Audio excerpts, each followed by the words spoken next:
Hey friends and family, it's the Beard Guy, Guns and Gear, and for those who are observant enough to notice, I have something a little different here. I have a rifle, not a 22 caliber, but actually in a big boy round, 30-06. This is my moose hunting rifle. I mean, you can use it for deer or whatever, but this is the one I take with me moose hunting. So I'm going to do talk to a little bit about what this particular rifle is, and I have a surprise for this rifle that I had all but given up hope on, and I'll talk about that a little bit later. But this is the Weatherby Vanguard Mark V. Okay, it is a fantastic rifle. It's been around since 1957, and it's basically unchanged. This particular one obviously is not 1957, has synthetic stock. You know, now most of the older ones are wood stocks. You can still get the wood stocks, but you pay a premium for that. A lot of people are going for synthetic for the weight and also for the durability. You don't have to worry about the wood drying out. So this is manufactured again by Weatherby, and that is in Sheridan, Wyoming. First introduced, like I said, 1957, and they were basically to go along with research, develop, and introduce basically to go along with their high performance cartridges. Okay, and this is the flagship of Weatherby as far as rifles go. So this is, you know, the rifle for Weatherby. A ton of different variants. I mean, I just quickly looked. There is a ton of variants, and basically every single cartridge out there you can find the Vanguard in. So I think their biggest is a .460 Magnum, which is a huge round. Okay, a little bit of overkill. I don't know what you'd be hunting for that, but definitely not moose. I typically shoot 165 grain, and it is 30-06 Springfield ammunition. That's the only one you can use in this rifle. It's a great rifle, okay, and I bought it used from somebody who was basically moving out of country, and they wanted to get rid of it, so I took it off their hands for a very good price. A very good price. I always look for good prices, and I always look for good rifles, and this is both. So it came as a package deal, had like a Bushnell banner on it, which is not a great scope, but typically where I hunt, I don't need a long distance scope. I'm not shooting anything beyond 100 meters, so this is perfect for this setup. It's got decently clear glass, and the rifle itself, like I said, they've been around forever and virtually unchanged. There's a lot of them that have the different AccuTrigger, and I'm not sure how much of a gadget that is, because Vanguard, Weatherby I should say, guarantees this rifle a sub MOA rifle. So what does that mean? It means less than an inch group, 3 rounds at 100 yards, 0.99 inches or less. So this is a fantastically accurate rifle. At the time when I bought this, I checked on the price and they were $800. Now I see they're going well over that, like $1,300, $1,400, $1,500. Weatherby is kind of gearing the Vanguard Mark V to compete with and even surpass some of the Tikka rifles. So it's got a great name, great reputation, and it's a great rifle. Some of the features about this: it has a 54 degree bolt. So what does that mean? Basically, when you're working the action, the bolt rotates 54 degrees before you can pull the bolt to the rear. It's a solid one-piece bolt, which again helps as far as their pressure testing and as far as their accuracy. The bolt action on this is very smooth. For what I thought when I got it was a budget rifle. I mean, it certainly was in my budget, but even you know, to purchase it brand new, it was still fairly good. One of the things, my only complaint about this rifle is this. Okay, and I'll see if you can get a better look at it. It's got a hinge plate with an internal spring magazine, which has always driven me nuts.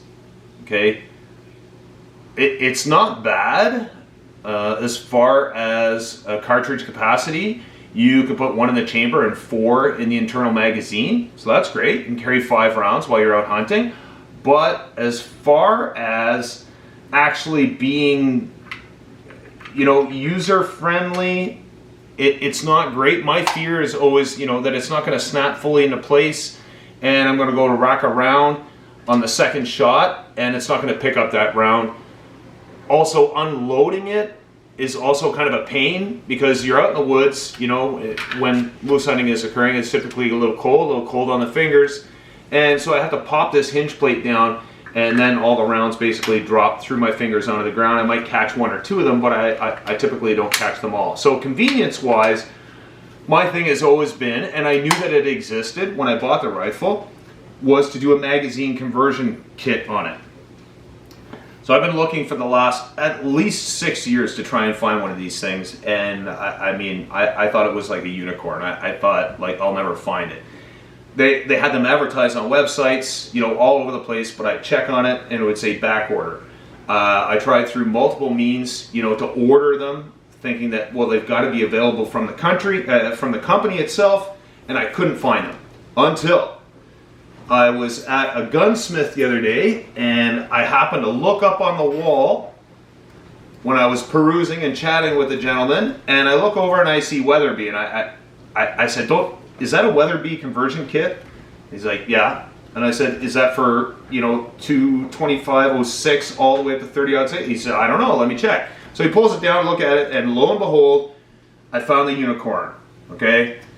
So what this tells me, and it's a good lesson for everybody, is the parts are out there. They might not be well advertised, but you can find them, okay? You can find them. And this is such a great kit because, okay, it's advertising to save up to a half a pound of weight. I'm not sure how real that is. I mean, I'm taking out a hinge plate with a spring on the inside, basically, and replacing it with this.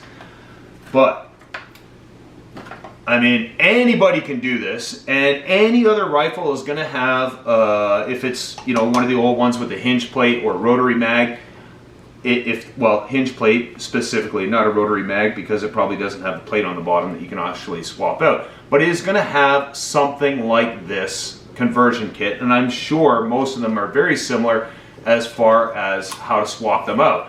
So if you get a good look at the piece, I mean, it's pretty simple, right? And there you get a 3 cartridge magazine, depending on the cartridge size. With the 30/06, it's advertised as 3 cartridges. So you can put 1 in the chamber and then load 3 in the magazine. I think it's be 4 rounds. I'm down 1 round, but convenience-wise, I mean, if you're transporting your firearm, if you come out of your stand and you're onto a main road, you have to take the magazine out to unload. And this, for convenience-wise, I mean, you can hear that snaps in nice and soundly, is going to be a winner. So we're going to do that today. And like I said, you know, I had given up hope, honestly. I had been looking for it forever and ever and ever, and I had given up hope. So from what I can see, and I mean, there is instructions, but, you know, I'm a guy, so I'm not going to look at them because it seems pretty, you know, obvious what you have to do. There is 1 flat tip screw on the bottom, located around the hinge plate, okay? And I'll just loosen this off, and then I'll bring it up closer so you can see what I'm doing. Okay, I'm just loosening off, backing out that screw. And I should say I've already taken the bolt out. I mean, you saw that when I was showing you, but I took the bolt out just to make it a little bit easier to handle. I'm going to just pop the hinge plate now, and it should. I don't want to yank on it, just for fear of breaking something, because it's been together in this configuration for a long time. So I'm just going to put it down for a second and just take a close look at it. Okay, just due to the lighting and the shadows in here, I could not see the other screw that was located behind the trigger until I actually picked up the conversion kit, and then I could see that there was screw holes there. So I'm like, well, if there's 2 screw holes there, then there's got to be 2 screw holes, or screws, I should say, holding it into place here. So it is very tight, but there we go. out. Okay, I mean, this has definitely got some weight to it compared with the magazine conversion kit. I mean, I would say, I don't know if there's a, yeah, I mean, this is all metal. So I'm not going to dispose of this, you know, I'm not going to get rid of it, obviously, because this is all polymer. And I know that polymer can be very robust, and you know, it should last forever and ever and ever. But let's just say I'm out there and it gets a little cold and that trigger guard breaks. That's going to annoy me.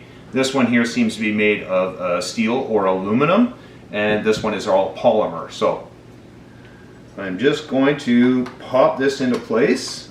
I'm going to take the magazine out first. It's going to be a little bit easier to play with. And you've just got like a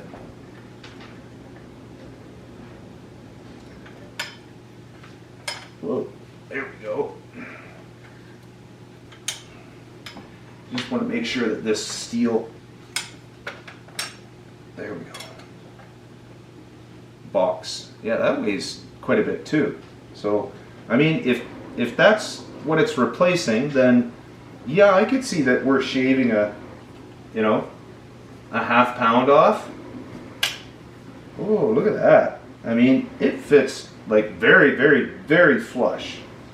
Very flush. It looks stock. So, long screw came out the front, I believe. We'll find out as soon as we start tightening these up. Nope. Long screw came out the back. And the reason why I'm hanging on to the front is just because the rifle will actually completely detach on you here if you're not holding on to it. So yeah, make sure you get your threads started with your fingers before you start yanking on it, or torquing on it, I should say, with a screwdriver.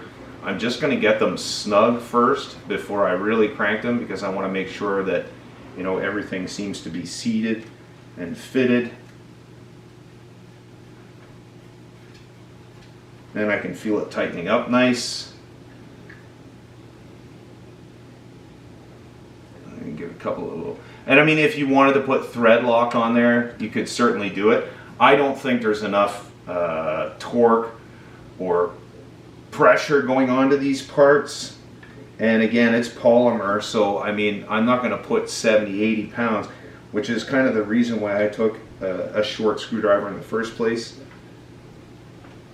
It's just to make sure I'm not getting my whole hand on it. So what did that take? I would say that took me 5 minutes to put that on. As you can see, it fits nice and flush. I mean, if you're buying parts for one of your rifles or pistols or whatever, it's nice to have a part that is made by the same company. And this is made by the same company. Magazine. Awesome.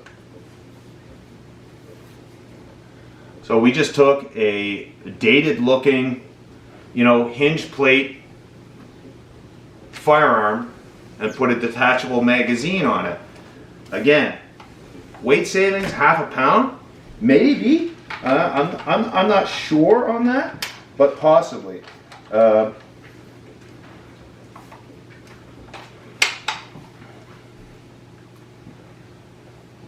There it is all together. You can see that is amazing, and I know that there are other companies, HOA 1500 for instance, which is almost the same as the Weatherby Vanguard. They have some of the spring plates, and you can still get some of the Remington series of rifles has a hinge plate that you can get a conversion kit. I've seen those on the shelves. I got really excited when I saw them because I thought it was actually the one for my rifle. So don't give up. That's the lesson. Be tenacious with your research and your looking. The parts are out there. Source them, especially these small gun shops. You can find them a little bit more readily at these small gun shops. because you go to the big box stores, that's where everybody goes. Everybody goes there and picks up their parts. So if you're looking for hard to find or rare-ish type parts, I kind of wish the magazine was metal. I don't know, I guess that's maybe just the old army guy in me.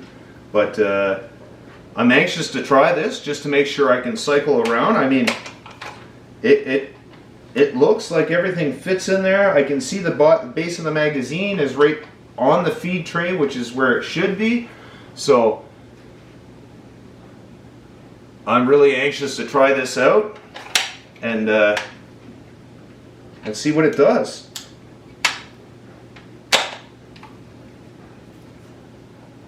All right, again, it's the guy with beard, guns, and gear. Hope you enjoyed this little tutorial video, a little learning experience for both of us, for you guys out there. And if you do have a rifle, I would suggest doing that just for convenience sake alone. And now that I have both of these parts together, it is pretty hefty compared with the polymer part. There's a half a pound there that I just shaved off, for sure. So if you like the video, if you like what we're putting out there, click like, subscribe, helps me out. And I appreciate you. If you have any comments, you know, maybe something that you'd be interested in seeing, let me know. I'll see what I can do. All right, have a good night.